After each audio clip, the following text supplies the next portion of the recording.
안녕하세요. 저는 수도권에서 배달 음식점을 운영하면서 4살 된 아들을 키우고 있는 40대 여성입니다. 본격적인 사연을 이야기하기에 앞서 제 아들 민재 자랑 좀 잠깐 해볼까 해요. 제 아들은 흔히들 말하는 미운 4살이지만 애교가 정말 많고 너무 예쁩니다. 제가 일하고 오면 그 작은 고사리 손으로 제 어깨를 주물러 주기도 하고 저를 꼭 안아주며 뽀뽀도 해주는데 고된 하루의 피로가 싹 가시는 기분이에요. 또래 4살은 때를 많이 부려서 엄마들이 아이를 보고 있으면 기가 빨린다고 하던데 민지는 아직은 한 번도 그런 적이 없었고 어쩔 땐 4살답지 않게 어른스러워 보일 때도 있습니다. 다른 엄마들은 그런 민재를 보며 부럽다고들 하지만 저는 그런 민재를 보면 한편으로는 마음이 짠해요. 사실 민재와 저는 그동안 힘든 일들을 많이 겪었거든요. 가끔은 다른 어린아이들은 굳이 겪지 않을 힘든 일을 겪으면서 민재가 다른 친구들에 비해 조금 더 일찍 성장해버린 것이 아닐까 하는 안타까운 마음이 들기도 합니다. 저와 민재가 어떤 일을 겪었는지 궁금하시죠? 지금부터 저희 모자의 이야기 들려드릴게요. 글솜씨가 좋지 않아 재미가 없을 수도 있겠지만 너그러운 마음으로 저희 이야기를 들어주시면 감사하겠습니다. 우선 저는 흔히 말하는 짠돌이인 남편과 결혼을 했어요. 생각해보면 제 남편은 연애 때도 돈을 거의 쓰지 않았습니다. 우리의 데이트 코스는 항상 국밥집에다 공원이었고 기념일이라고 해서 특별히 레스토랑을 가거나 선물을 주고받거나 하지 않았어요. 그래도 큰 불만은 없었던 것이 사실 우리 집도 잘 사는 형편은 아니었고 그 당시에는 남편에게 푹 빠져서 같이 보내는 시간 자체가 참 좋았습니다. 그러다가 우리는 결혼을 생각하게 되었고 신혼집은 제가 살던 집으로 정했는데 그 집은 저 혼자 20살 때부터 자취하며 돈을 모아 마련한 제 명의의 집이었어요. 비록 변두리이고 구축의 투룸이기는 하지만 남편과 제 회사가 가까웠고 근처에 대형마트나 편의점 등의 각종 편의시설이 많아서 둘이 살기에는 만족스러웠습니다. 또한 집을 구한다고 대출을 추가로 받지 않아도 되니 살림에도 큰 보탬이 되었죠. 그렇게 결혼을 한 후 남편은 공과금만 반절 내고 생활비는 한 푼도 주지 않았습니다. 사실 신혼 초에는 남편이 생활비 주지 않는다고 해서 큰 문제가 되지 않았어요. 그 당시 저는 대출이 하나도 없었고 저도 회사에 다니며 돈을 벌고 있었으니까요. 하지만 남편은 아직 학자금 대출도 남아 있었고 영업사원이라 겉으로 보이는 것이 중요하다며 대출에 할부를 받아 외제차에 명품 시계를 차고 다녔습니다. 그래서 남편은 돈 나갈 일이 많았고 저는 돈 나갈 일이 거의 없었기에 부부라면 이 정도는 당연히 감수해야 한다고 생각했어요. 우리는 결혼 후 친정은 지방에 계시니 거의 가지 못했고 시댁에는 자주 갔습니다.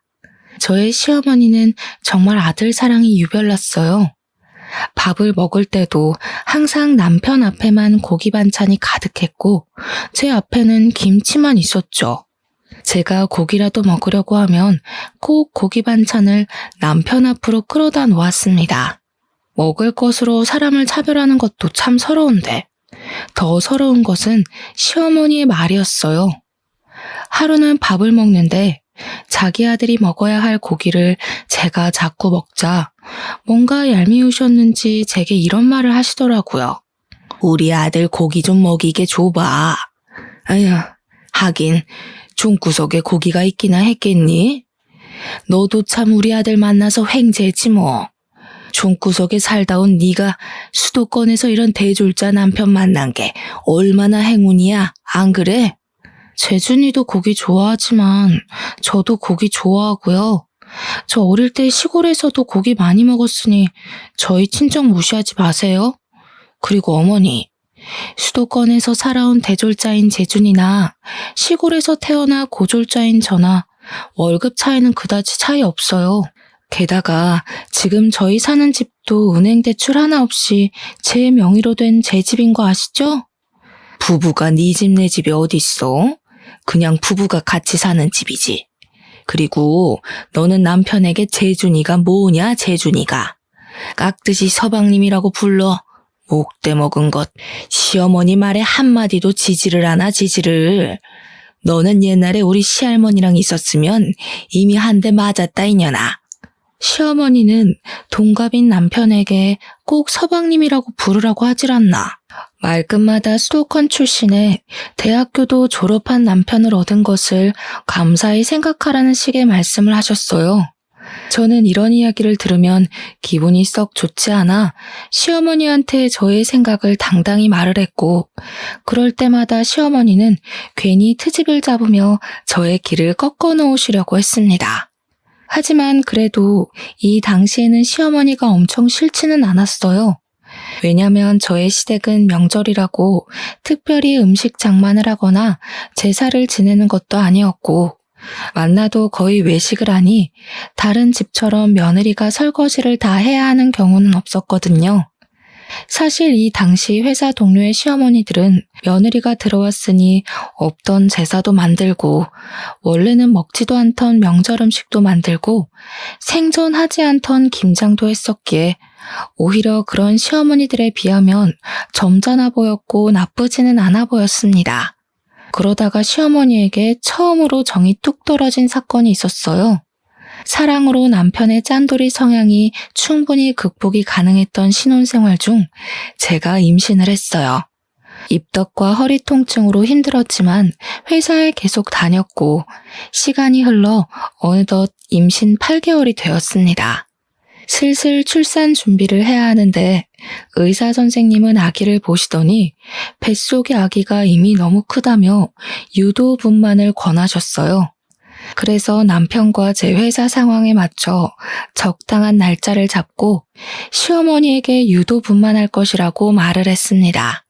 아기가 뱃속에 있는데 약을 넣어서 출산하는 게 어딨어? 그게 말이 되니? 혹시 우리 집 장손이 잘못되면 어떡해? 나는 우리 재준이 낳을 때 그냥 힘주니까 쏙 나오더라. 너도 그러면 되지 무슨 약까지 넣어서 애를 낳으니? 안 된다. 절대 안 돼. 저도 유도분만으로 낳으면 더 많이 아프고 힘들다고 해서 하기는 싫은데 그래도 상황이 어쩔 수 없잖아요. 뱃속의 아기가 이미 너무 많이 커서 자연분만으로 하다가는 아기도 저도 위험해진다고 하는데 어떻게 무작정 자연분만을 고집해요. 그거 다 병원에서 돈 받아 먹으려고 하는 수작이야, 수작. 그 수작에 넘어가기는 안 되겠다. 내가 직접 가서 의사한테 말을 해봐야겠어. 네가 어리바리하고 어른 없이 혼자 다니니까 의사가 너한테 장사하는 거야. 시어머니는 제 다음 검진일에 산부인과까지 따라와서 의사 선생님께 자연분만을 해야 한다고 말을 했습니다. 의사 선생님은 처음엔 아이가 커서 위험하다고 좋게 말했지만 그래도 시어머니가 끝까지 자연분만을 해야 한다고 고집하자 그러다가 아기도 죽고 산모도 죽을 수도 있다고 하며 다들 죽는 꼴 보고 싶으면 그렇게 하시라고 단호하게 말씀했어요. 그날 집에 오면서 시어머니는 저에게 도대체 몸 관리를 어떻게 했길래 아기가 그 모양까지 컸냐고 하며 저를 구박했습니다. 물론 틈틈이 운동을 못한 제 잘못도 있긴 하지만 솔직히 오전 9시부터 오후 6시까지 사무실에서 일하고 나면 저도 피곤하고 집안일도 태산인데 언제 운동을 할 수가 있나요? 집안일 한 번 도와주지도 않았으면서 꼭 제가 몸 관리 잘못해서 그런 것처럼 타박하시니 참 속상했습니다. 어찌됐든 시간이 흘러 드디어 분만하는 날짜가 왔어요. 친정 부모님은 아침 일찍부터 오시려고 했으나 갑자기 일이 생겨서 밤에나 오실 수 있다고 했고 시어머니와 남편이 보호자로 병원에 왔습니다. 본격적인 진통이 시작되면서 태어나서 처음 느껴보는 엄청난 고통이 쓰나미처럼 밀려오는데 정말 이러다가 죽을 것 같았어요. 대충 이미 출산한 언니들로부터 진통에 관한 이야기는 들었지만 이런 엄청난 진통이 오리라고는 상상조차 못했습니다. 진통이 없을 때는 거의 기절해 있다가 진통이 올 때는 짐승처럼 울부짖었던 것 같아요. 그런데 더 큰 문제는 아기가 도통 내려오지 않았습니다. 게다가 저는 오랜 시간 진통을 겪어내느라 힘이 빠져 있었고 뱃속의 아기는 심박수가 매우 불안정한 상태였어요. 의사 선생님은 이대로 가다가는 위험할 것 같으니 수술을 해야 할 것 같다고 하며 시어머니와 남편에게 말했습니다. 수술은 무슨 수술이에요? 보호자인 내가 허락 못해요. 보호자가 허락 안 하면 어쩔 건데요?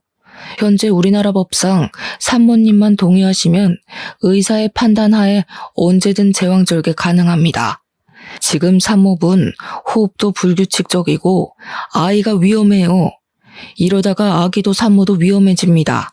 그러니 지금 바로 수술 진행하겠습니다. 아니, 그래도 안 된다니까요. 애를 억지로 약 넣어서 출산하는 것도 기가 막힐 노릇인데 수술까지 해서 애를 낳아요? 나 때는 그냥 힘만 줘도 잘 나왔는데 얘가 멍청해서 그런지 왜 이리 못해? 야, 주희야, 그렇게 힘드니? 힘 좀 팍 줘보라고. 수술이 말이 되니 지금? 시어머니는 옆에서 저에게 힘을 줘보라고 난리였지만 이미 기진맥진이 돼버린 저는 시어머니의 말이 하나도 귀에 들리지 않았고 정신마저 아득해졌습니다. 결국 시어머니의 만류에도 불구하고 응급으로 수술을 진행할 수밖에 없었어요.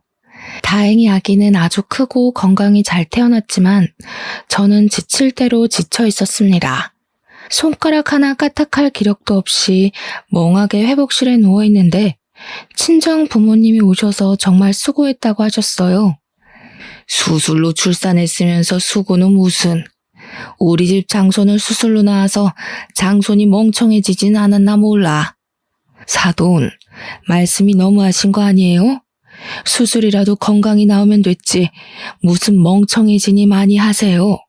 사돈이야말로 세상 물정 모르는 소리 하시네요. 자고로 아기는 자연분만을 해야 건강하고 똑똑하게 자란다고요. 이제 한번 보세요.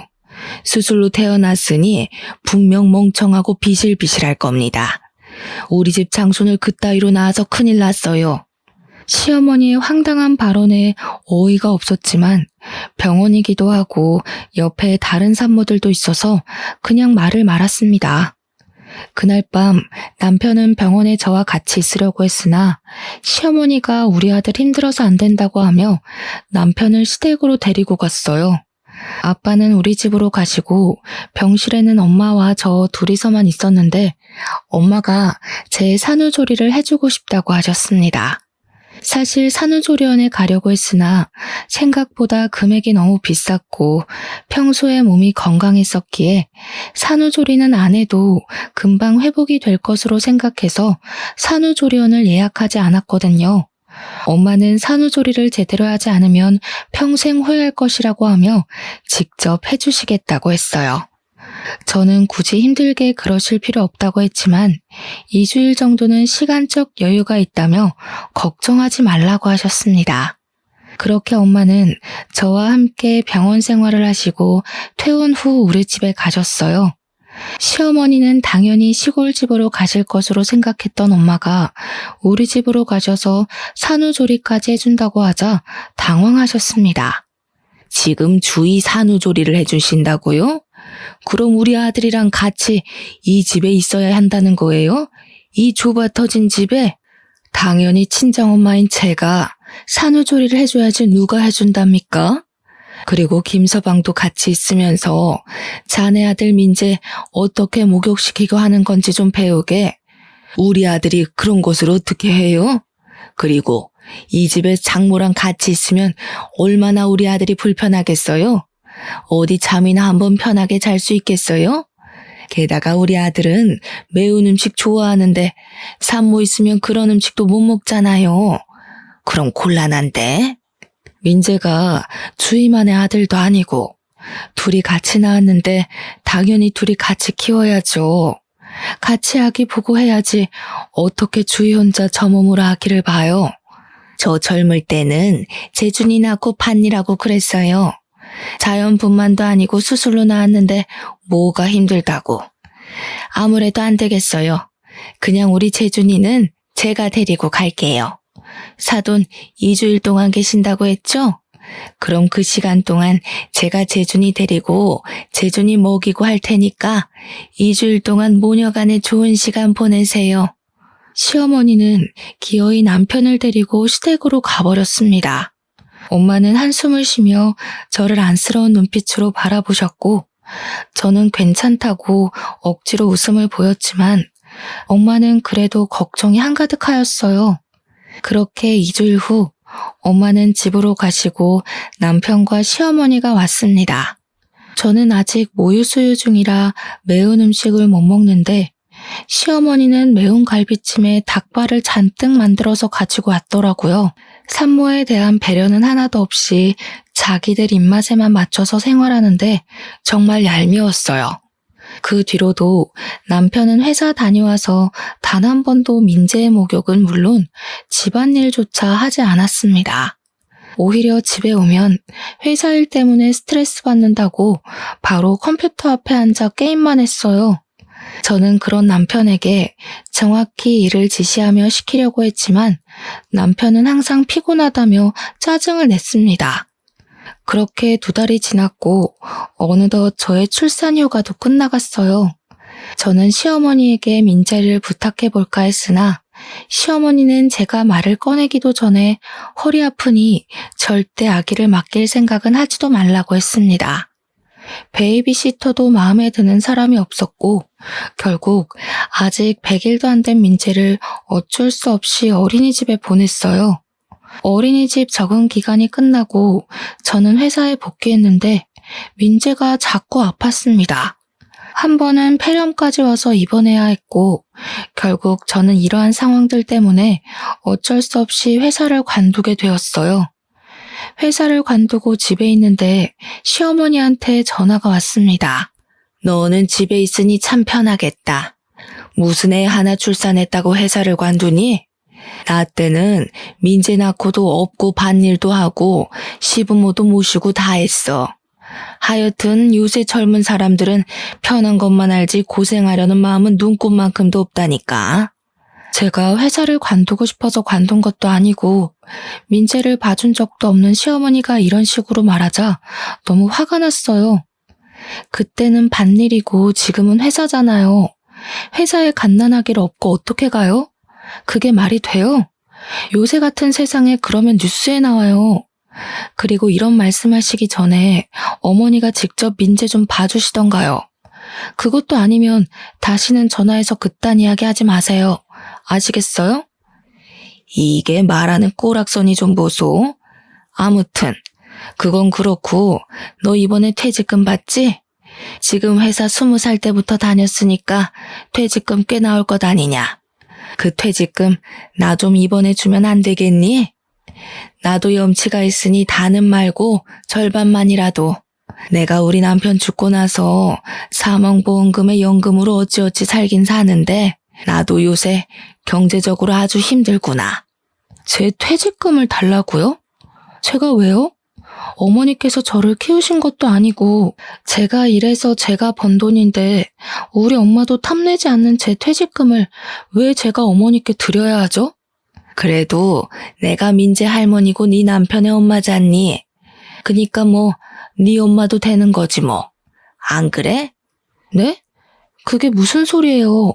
그리고 솔직히 남편이 학자금 대출에 할부금 갚느라 생활비도 안 주는데 이 돈이라도 있어야 민재도 키우고 하죠. 시어머니는 저에게 아주 당당하게 내 퇴직금을 요구했습니다.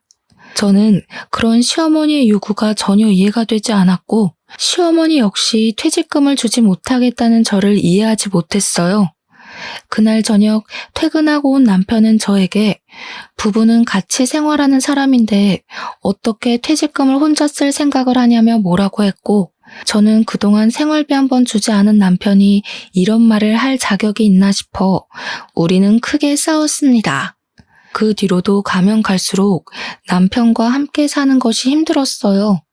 게다가 시어머니는 제가 회사를 관둔 뒤로 거의 매일 우리 집에 와서는 살림에 대해 잔소리를 해댔고, 우리 집에서 좋아 보이는 것이나 이쁜 것이 있으면 말도 하지 않고 가져갔습니다.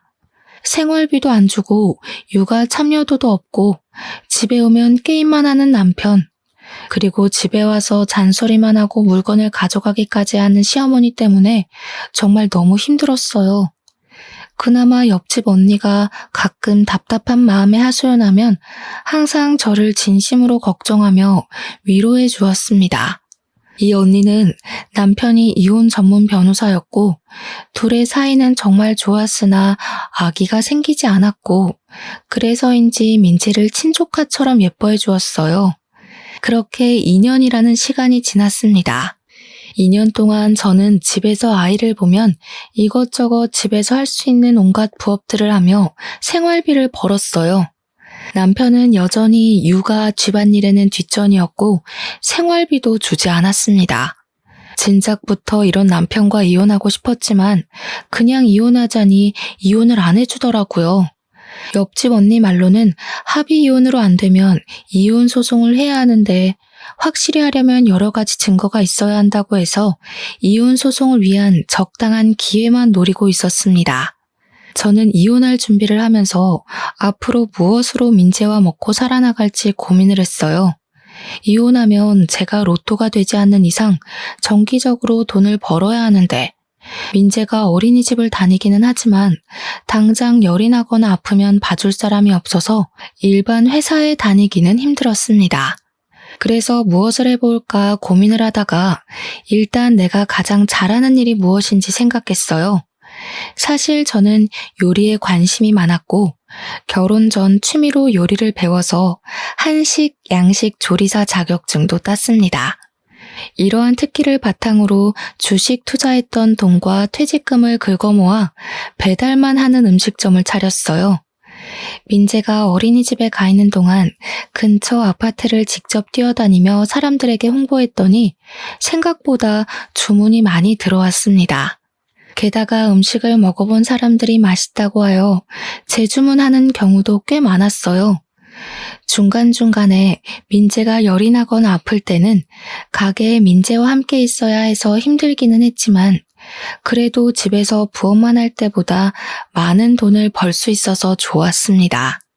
제가 이렇게 장사가 잘 될 동안 남편은 코로나의 여파로 회사 경영이 어려워져서 회사를 잘렸어요.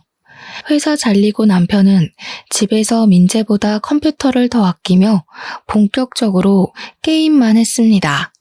정말 꼴보기 싫어서 밥도 차려주지 않았지만 참 얄밉게도 엄마가 시골에서 쌀과 각종 밑반찬을 보내주셔서 남편이 밥 하나는 기가 막히게 챙겨 먹었어요. 하루는 가게를 마치고 아이를 하원시켜 집에 왔는데 집 화장실에 못 보던 반지가 하나 있었습니다. 저는 음식을 하다 보니 반지를 아예 끼고 다니지 않았어요. 남편에게 이게 뭐냐고 물으니 당황한 표정을 지으며 엄마가 아까 왔다 가서 놓고 간 반지라고 했습니다. 그런데 어르신들이 하기에는 조금 어울리지 않는 모양의 반지였어요. 극도로 당황하는 남편의 표정과 화장실에 있던 반지가 뭔가 수상쩍었습니다. 그리고 곰곰이 생각해보니 저는 머리가 단발인데 자꾸 집에서 긴 머리카락이 나왔어요. 이상함을 느낀 저는 남편 몰래 초소형 카메라를 구매해서 새벽에 남편 몰래 설치했습니다. 다음날 오전에 마트에서 장보고 가게에 가는데 시어머니가 자주 다니던 화장품 가게에서 나와 내 쪽으로 걸어오고 있었어요. 그런데 시어머니의 옷차림새가 조금 이상했습니다. 날씨가 엄청 더운 날이었는데 시어머니는 가디건을 입고 있더라고요. 저는 시어머니에게 다가가 이 날씨에 긴팔 가디건을 입고 안 더우시냐고 했더니 자기는 나이 먹어서 춥다고 했습니다. 그러다가 지나가던 아이와 시어머니가 부딪혔는데 시어머니의 품에서 고가의 아이크림, 영양크림에서부터 각종 조그마한 화장품들이 우르르 쏟아졌어요. 쏟아진 화장품을 시어머니와 함께 주우며 이게 다 무엇이냐고 물었습니다. 뭐긴 뭐야. 다 내가 산 화장품이지. 저 화장품 가게에서는 화장품을 샀는데 쇼핑백 같은 데에도 안 넣어줘요? 그래도 저 화장품 가게 단골이신데 너무하네요. 아, 몰라. 아무튼 나 바빠서 간다. 시어머니는 허둥지둥 화장품들을 챙겨서 후다닥 가버렸고, 저는 도대체 무슨 바쁜 일이 있어서 저리 가시나 싶어 이상했습니다. 그리고 그날 오후가 되었어요. 주문이 많아 음식을 하느라 바쁜데 시어머니가 그 여름에 웬 털모자를 쓰고 왔습니다. 원래 답답하다고 하며 모자를 생전 안 쓰시던 분인데 여름에 털모자를 쓰니 뭔가 이상했어요. 제가 이 여름에 무슨 털모자를 쓰고 오셨냐고 하자 시어머니는 저에게 어떡하냐고 하며 모자를 벗었습니다. 저는 털모자 속에 숨겨진 시어머니의 머리를 보고 깜짝 놀랐어요. 머리카락이 무슨 불에 그을린 것처럼 힘없이 축 늘어졌고 군데군데 구멍난 것처럼 머리카락이 없었습니다. 시어머니는 당황한 제게 웬 튜브형 화장품을 내밀더니 이거 린스 아니냐고 물었어요. 그 화장품 용기에는 영어로 제모 크림이라고 적혀 있었는데 중간에 헤어라는 단어도 적혀 있었습니다. 시어머니는 이 헤어라는 단어만 보고 당연히 린스인 줄 알고 머리 감을 때 사용을 해서 이렇게 되었다고 했어요. 저는 시어머니에게 이거 어디서 사셨냐고 물으니 시어머니는 얼버무리며 자주 가던 그 화장품 가게에서 샀다고 했습니다. 그럼 화장품 가게에서 린스를 산다고 했는데 이 제모 크림을 주셨다고요? 이거는 그 화장품 가게에 완전히 잘못한 거죠. 바로 화장품 가게에 가서 어떻게 된 거냐고 따져야겠어요. 얘야, 그럴 필요 없다. 자주 가는 단골 화장품 가게인데 뭐하러 따지니? 앞으로도 종종 만나야 할 텐데. 그냥 내 머리는 어쩔 수 없고 이참에 미용실에 가서 머리 좀 손질하고 영양크림인가 뭔가도 넣고 하게 돈 좀 줘보렴. 네? 왜 그 돈을 저한테 청구하세요? 당연히 화장품 가게에다 청구하셔야죠. 지금 화장품 가게에서 잘못 줘서 제모크림으로 머리를 감아서 이렇게 된 건데 당연히 화장품 가게에서 책임져야 하는 거 아닌가요? 안 되겠어요. 제가 직접 가서 따져야겠어요. 그 사거리 약국 옆에 화장품 가게 맞죠? 저는 화장품 가게에 가서 따지려고 했지만 시어머니가 저를 말렸습니다. 원래 시어머니 성격상 이런 일 당하면 끝까지 따질 사람인데 그냥 있는다니까 이게 무슨 일인가 싶었어요. 저는 화장품 가게에 가려고 했으나 시어머니가 끝까지 말리기도 했고 배달 주문도 들어와서 그냥 가만히 있었습니다. 시어머니가 가시고 혼자 일을 하는데 그날따라 주문이 많아서 식재료가 부족했어요. 그래서 마트에 장 보러 갔다가 시어머니의 단골 화장품 가게를 잠깐 들렸습니다. 마침 집에서 쓰던 샴푸도 떨어지고 도대체 어쩌다가 제모크림을 린스로 착각하고 건넸는지 궁금했거든요. 들어가 보니 젊은 여직원 뒤로 시어머니가 썼던 튜브형 제모크림이 있었습니다. 저는 여직원에게 혹시 저 제모크림도 파는 거냐고 했더니 이 제품은 인기가 없기도 하고 유통기한이 지나서 팔지 않는 것이라고 했어요. 시어머니는 분명 여기서 저 제모크림을 샀다고 했는데 점원은 제모크림은 파는 것이 아니라고 하는 것이 이상했습니다. 저는 여직원에게 시어머니의 이름을 말하며 혹시 아느냐고 물었어요. 여직원은 시어머니를 잘 안다면서 원래 이 화장품 가게는 여직원의 어머니가 운영했었고 여직원의 어머니와 시어머니는 고등학교 동창이었다고 합니다. 동창이라는 이유로 시어머니는 매일 화장품 가게를 찾아왔는데 사실 여직원의 어머니는 시어머니를 그다지 좋아하지 않으셨대요. 시어머니가 와도 매출을 올려주는 것도 아니었고 이래야 하는데 샘플만 왕창 요구하며 정신이 하나도 없게 만들었다는 것입니다. 그래도 동네 장사이다 보니 시어머니가 오면 어쩔 수 없이 친절하게 응대를 해왔고 그러다가 여직원의 어머니가 몸이 안 좋아져서 이 화장품 가게는 여직원이 운영하게 되었다고 해요. 시어머니는 그 뒤로도 종종 와서 여직원에게 친한 척하며 엄마는 샘플을 항상 많이 챙겨줬다면서 샘플을 달라고 했다고 합니다. 여직원의 어머니도 말 많고 골치 아픈 사람이니 그냥 샘플 줘서 빨리 보내버리라고 하시는 통에 여직원도 아무 말 없이 그냥 커피 한 잔과 샘플을 많이 주며 시간 보내다가 가라고 했다고 해요.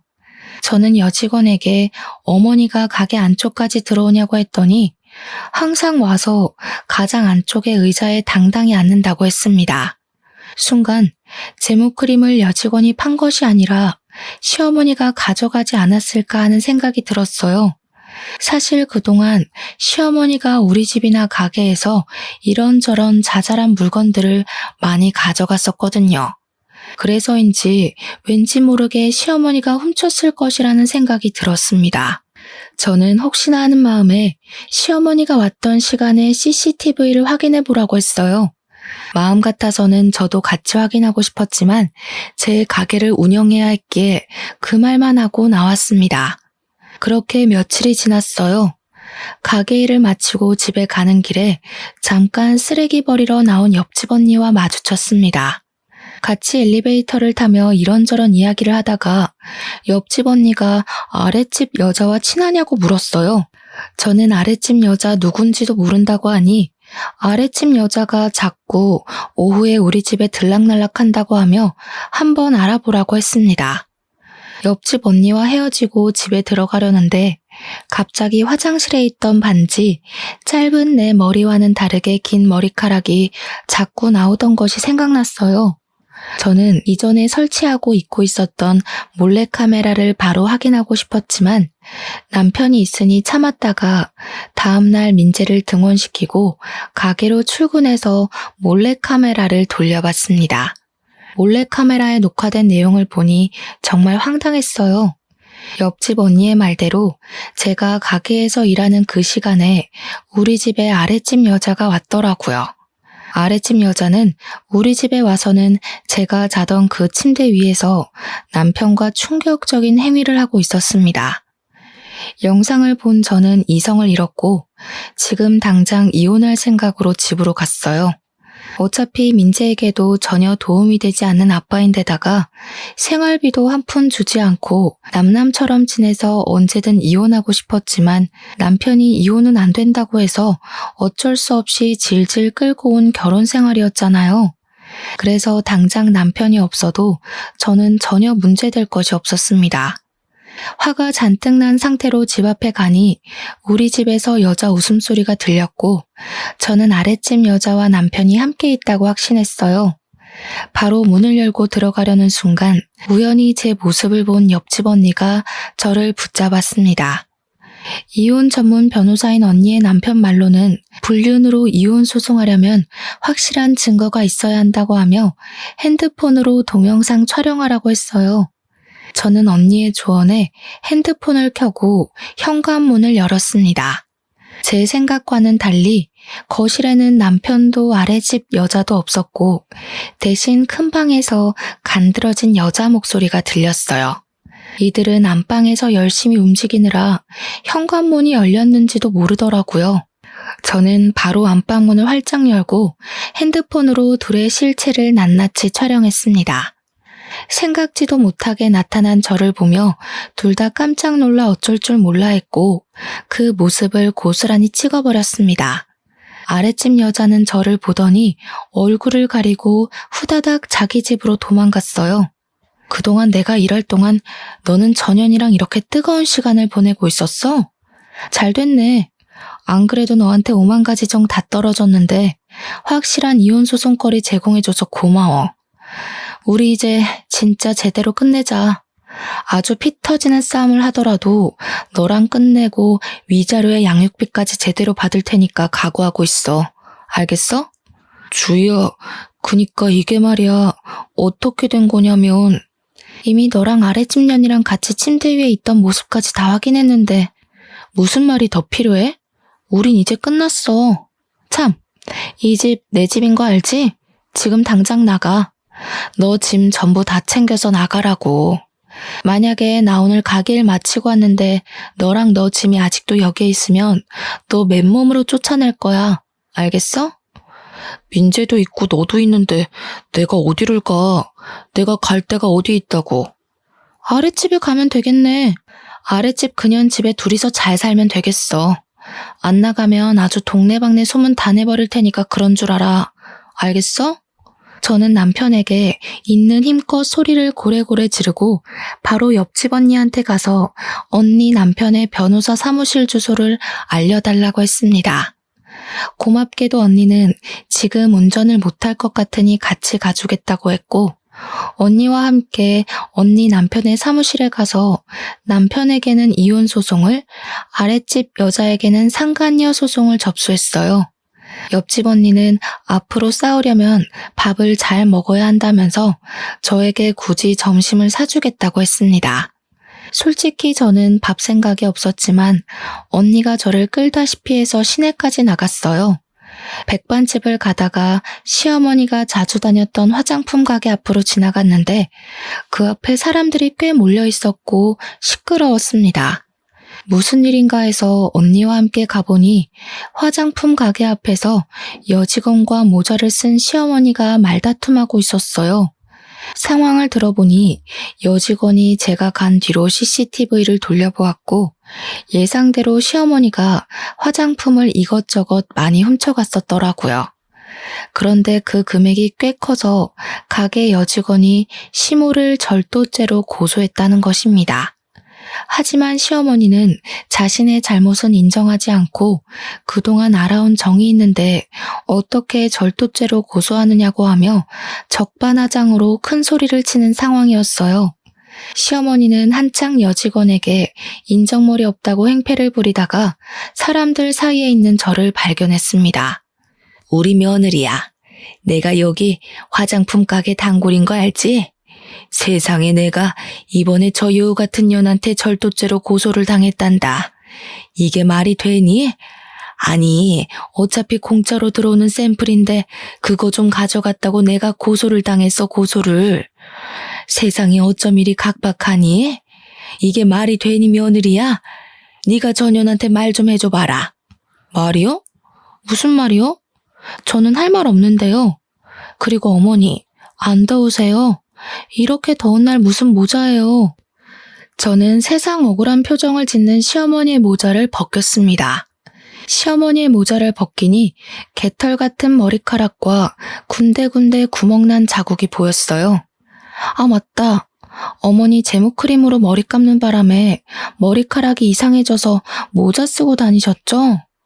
그런데 그 제모크림 말이에요. 제가 여기 여직원한테 물어보니까 그거 유통기한이 지나서 파는 것도 아니라던데요. 매대에 있던 것도 아니고 직원 자리 뒤에 있던데 어머니는 그것을 어떻게 보고 가져오셔서 그걸로 머리를 감으셨어요? 지금 너 무슨 소리를 하는 거니? 내가 설마 여기 있는 화장품을 진짜 훔쳤다는 거야? 그러지 않고서야 팔지도 않는 그 제모크림을 어떻게 어머니가 가져오셨겠어요? 안 그래요? 게다가 아까 하는 이야기 들어보니까 CCTV에도 확실히 찍힌 것 같던데 그냥 더는 행패 부리지 말고 인정하세요. 얘가 지금 뭐라는 거야? 얘, 너 똑바로 말 안 할래? 젊은 년이 더위를 먹었나? 제정신이야? 저 어느 때보다 제정신이에요, 어머니. 옛말에 공짜 너무 좋아하면 대머리 된다는 말 있죠? 지금 이 상황과 어머니 머리 상태 보니까 그 말이 딱 떠오르네요. 평소에도 맨날 우리 집과 가게에 있는 것들 하나하나 훔쳐가시더니 이제는 남의 가게 제품까지 훔쳐가시면 어쩌자는 거예요. 그리고 할 말이 하나 더 있는데요. 저 이제 이혼해요. 저 이제 아줌마의 며느리 아니라고요. 이혼? 무슨 이혼? 우리 재준이가 너랑 이혼해 준대? 네, 이젠 무조건 해야 하거든요. 세상에 되게 잘나신 그 아드님이 아랫집 여자랑 아주 뜨거운 사이더라고요. 하마터면 제 집이 그 둘의 뜨거운 사랑에 불타 없어질 뻔했잖아요. 그래서 착한 제가 그 둘이 알아서 잘 먹고 잘 살라고 저는 빠지려고요. 아줌마. 뭐? 아줌마? 우리 아들이 그렇게 불륜을 저질렀다는 증거라도 있어? 있냐고. 당연히 있죠. 제가 설마 증거도 없이 이러고 있을까 봐요. 엄마는 절도죄, 아들은 이혼 소송, 아들 불륜 여는 상간녀 소송. 참 볼만하겠네요. 아무튼 아줌마의 머리가 빨리 원상복귀되기를 바라며 그럼 법원에서 봬요. 저의 폭탄 발언에 주변에 있던 사람들은 다들 시어머니에게 손가락질했고 잠시 후 화장품 가게 여직원의 신고로 경찰들이 와서 업무 방해죄로 시어머니를 데리고 갔습니다. 그날 저녁 어린이집에서 하원한 민재는 옆집 언니에게 부탁하고 저만 집으로 들어갔어요. 제가 그렇게 엄포를 놓았지만 집에는 남편이 아직도 있었습니다. 너 어떻게 우리 엄마가 경찰서에 끌려갔는데 그렇게 모른 척할 수가 있어? 아줌마라고도 하면서 내 이야기도 했다면서? 이제 우리 이혼할 건데 너희 엄마가 경찰서에 끌려가든 감옥에 가든 그게 뭔 상관이야. 그리고 너 내가 나가라고 했지. 안 나가? 나 너랑 절대 이혼 못해. 안 해. 절대 이 집에서 한 걸음도 못 나가.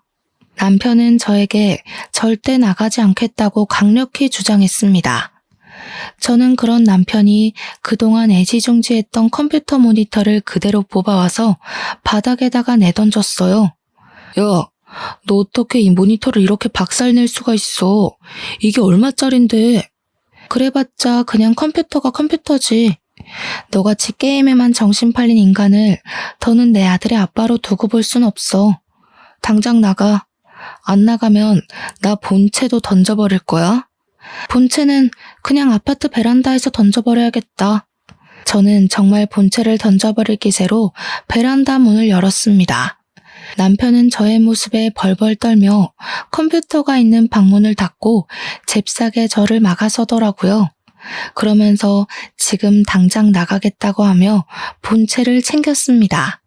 남편의 그런 모습을 보니 어이가 없기도 하고 기가 막히더라고요. 게임에 정신 팔린 놈. 너는 사람보다 본체가 더 소중하냐? 너 같은 놈이 어떻게 우리 민재 아빠가 되었는지. 그거 들고 당장 꺼져. 너 짐들이랑 이혼 서류는 너네 엄마 집에 다 보내줄 테니까 이혼 서류 작성해서 법원 앞에서 보자. 다시는 내 앞에 나타나지 마. 한 번만 더 나타나면 나 너 머리털 한 올 한 올 다 뽑아버릴 거야. 알겠어? 그리고 우리 민재 앞에도 얼쩡대지 마. 민재 앞에 나타나는 순간 나 너 얼굴 프린트해서 이 아파트 단지 내에 다 붙여놓을 거야. 남편은 나의 엄포에 기다시피 해서 나갔고 저는 바로 남편의 모든 짐을 박스에 대충 구겨 넣어 시댁으로 보내버렸습니다. 그리고 저는 밤새 남편의 모든 흔적을 다 치워버렸어요. 그 뒤로 저는 옆집 언니 부부의 도움을 받아 무사히 이혼소송, 상간녀 소송을 진행할 수 있었습니다. 시간이 흐른 지금 시어머니는 기나긴 재판 끝에 징역 6개월형이 선고되었어요. 남편은 이혼소송 끝에 위자료와 양육비를 지급하라는 판결을 받았고 당연히 제 집에서 쫓겨났습니다. 시댁에 들어가서 살려고 했으나 시어머니도 재판을 받으면서 경제적으로 많이 어려워져 집을 팔아버렸더라고요. 그래서 남편은 자신이 끌고 다니던 자동차와 시계, 컴퓨터까지 다 팔고 고시원에 들어가서 어찌어찌 살고 있습니다. 그리고 남편과 불륜을 저질렀던 아랫집 여자는 당연히 자신의 남편에게 이혼당하고 이 동네의 얼굴뿐 아니라 살던 호수의 직장까지 소문이 쫙 퍼져서 밤에 도망치듯 어디론가 떠나버렸다고 해요. 그리고 저는 여전히 장사가 잘 되고 시에서 식품위생업소로 선정되어 아주 바쁘게 생활하고 있습니다. 가끔 정말 바쁜 날에는 옆집 언니네 부부가 우리 민재를 돌봐주기도 하고 있어요. 민재 역시 어린이집에서 친구들과 아주 원만하게 지내며 아빠 없는 생활에 적응하고 있습니다. 가끔 아빠와 함께 다니는 친구들을 보며 부러운 듯한 표정으로 빤히 쳐다봐서 안쓰럽기도 하고 또래 아이들은 겪지 않을 일들을 겪으면서 너무 빨리 성숙해져 버린 것 같아 안타깝기도 해요. 지금까지는 민재가 힘들게 살았을지 몰라도 앞으로는 민재가 활짝 웃으며 여느 아이들처럼 해맑게 자랐으면 좋겠습니다. 햇살 좋고 날도 좋은 가정의 달 5월이 되었어요. 남들은 어린이날이다, 어버이날이다 해서 다들 연휴에 놀러 가고 가족끼리 추억을 쌓을 계획에 들떠 있지만 저는 오늘도 민재와 저의 행복한 미래를 위해 열심히 일하고 있습니다. 남들처럼 재밌는 추억을 쌓지 못하고 저녁만 되면 너무 피곤하고 지치기는 하지만 저의 삶에 후회는 없어요. 앞으로도 저는 지금처럼 민재의 엄마로서 있는 힘껏 최선을 다해 살아나가겠습니다. 바쁜 시간을 내어 저의 이야기를 들어주신 청취자 여러분은 그 어느 해보다 행복한 5월이 되시길